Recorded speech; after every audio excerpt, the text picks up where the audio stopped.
فوق فوق فوق فوق راسي. السلام عليكم ورحمة الله وبركاته. معاكم ابو مصطفى من قناتكم فيروس كلاب القاهرة. تحياتي ليكم، تحياتي الناس اللي مشتركة معايا القناة، تحياتي لجميع مربين الكلاب وغات الكلاب في مصر والوطن العربي. تحياتي للجميع، رب تكونوا بخير. رجعنا لكم من جديد بفيديو جديد.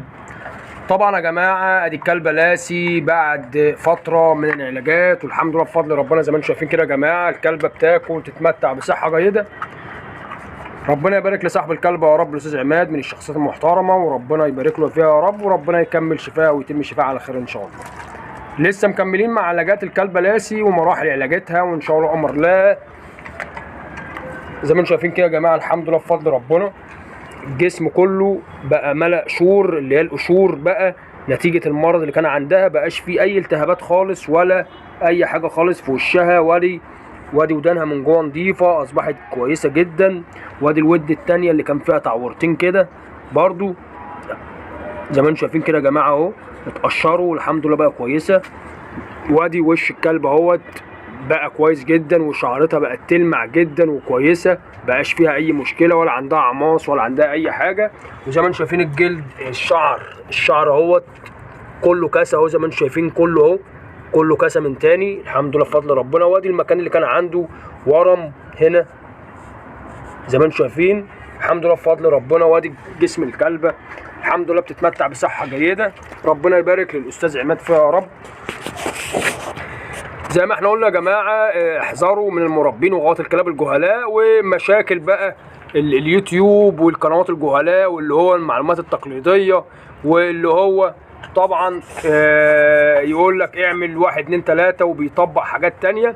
تمام، كل ده يا جماعه احنا في غنى عنه، ولازم تحكم العقل بتاعك، ولازم تحكم الضمير، ولازم يكون عندك عقل وانت بتسمع المعلومات والحاجات دي. طبعا يا جماعه المشكله دي يا جماعه كان عند الكلبه دي مشكله، عندها مشكله فطريات وتاخرها في العلاج، او تاخر الطبيب او المعالج في التشخيص السليم للحاله ادى الى الجرب الكلي بالنسبه للكلبه، واصبحت عندها جرب شديد جدا جدا وحاد، يعني مشكله كبيره جدا بتهدد الكلبه.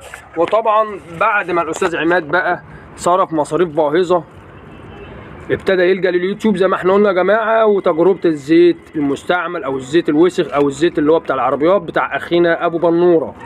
طبعا لمده 10 ايام الكلبه اتغيرت وبقت كويسه، بس للاسف بعد 10 ايام رجعت تاني اوسخ من الاول، نتيجه الشوائب بتاعه الزيت بقى هي اللي فضلت على الجسم، اللي هو الكبريت والمعادن والحاجات اللي بتتكون بيها الزيوت، اصبحت هي اللي ايه منتشرة على جسم الكلبة، واصبحت فيها جسم الكلبة كله مضرن تماما.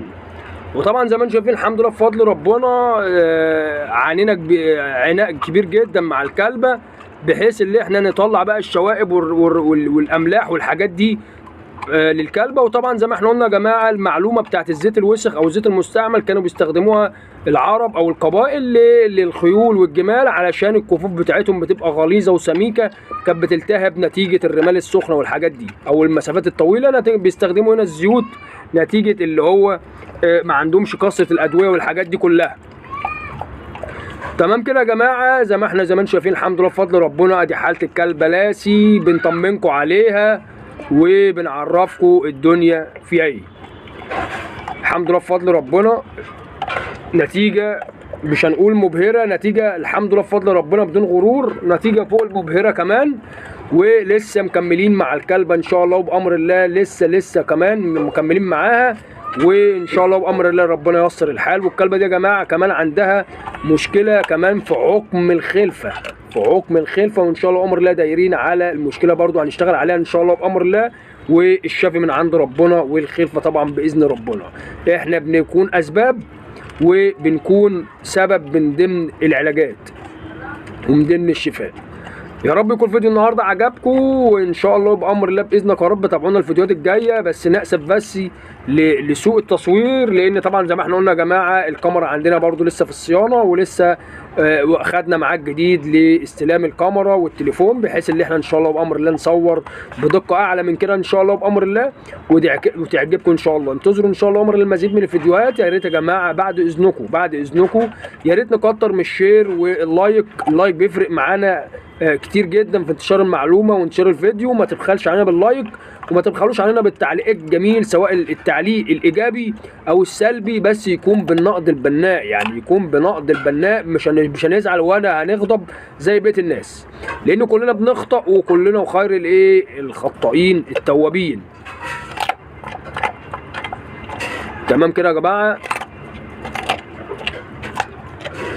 خير التوابين الخطائين، انا اسف. تمام كده يا جماعه. عوزت اي حاجه اكتب لي في التعليقات، والسؤال بتاعك هيترد عليه في حلقه. اول ما اعمل لك اللايك الاعجاب والقلب الجميل، يبقى انت في سؤالك في القلب، وهيترد عليه في الحال، او هيترد عليه في حلقه منفصله لحضرتك. يا رب يكون الفيديو عجبكم. تحياتي الجميع، اشوفكم على خير، والسلام عليكم ورحمه الله وبركاته.